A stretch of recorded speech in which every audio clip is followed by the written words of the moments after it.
یہ بہن نے پوچھا تھا کہ اگر ایک ناپاک کپڑا ہے، ہم نے نچوڑا ہوا ہے، خشک کر کے رکھا ہوا ہے، لیکن وہ پاک کپڑے سے مل گیا، یا پاک کپڑے کو نچوڑا ہوا تھا، گیلا تھا، وہ ناپاک کے ساتھ مل گیا، تو اس میں انہوں نے کہا کہ اگر وہ قطرہ اس تک نہیں پہنچا تو وہ پاک ہے۔ پھر اگر ہم اس کپڑے کو پانی میں ڈال دیتے ہیں تو پانی ناپاک ہوگا یا نہیں ہوگا؟ دیکھیں، پہلے اچھی طرح کلیئر کر لیں ایک مسئلے کو کہ اگر ایک کپڑا ناپاک ہے اور وہ اس میں پانی وغیرہ نہیں ہے لیکن گیلا پن موجود ہے، تو سب سے پہلے دیکھیں گے کہ وہ ناپاکی کون سی ہے، عین نجاست ہے یا عین نجاست کا غیر ہے۔ یعنی ایک تو ایسا ہوتا ہے کہ خود خاص نجاست لگی ہوتی ہے، جیسے پیشاب، ٹھیک ہے نا، اب وہ کپڑا ہلکا ہلکا نمی ہے، نچوڑیں تو پیشاب نکلے گا نہیں، سمجھ لیں، یہ اتنا ہے،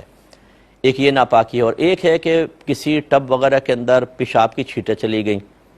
وہ پانی اس کپڑے تک پہنچا تھا، اس وجہ سے ناپاک ہے۔ تو اب یہ پانی عین نجاست نہیں ہے بلکہ اس میں نجاست مکس ہو گئی ہے، اس وجہ سے ایسا ہے۔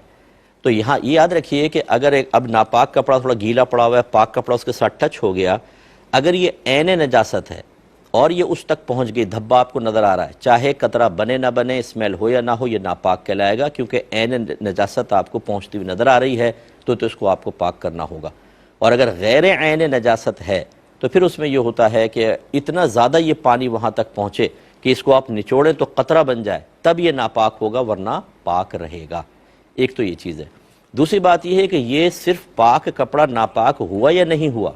اس کے لیے اصول ہے، نہ یہ کہ جو ناپاک کپڑا ہے یہ پاک ہے،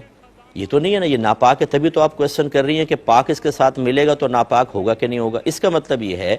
کہ اگر یہ ناپاک کپڑے میں عین نجاست ہو یا غیر عین نجاست ہو، قطرہ بنے نہ بنے، یہ تو کپڑا ناپاک ہے، یہ تو آپ پہلے کہہ رہی ہیں، لہٰذا اگر یہ پانی کے اندر مکس ہوگا، پانی ناپاک ہو جائے گا۔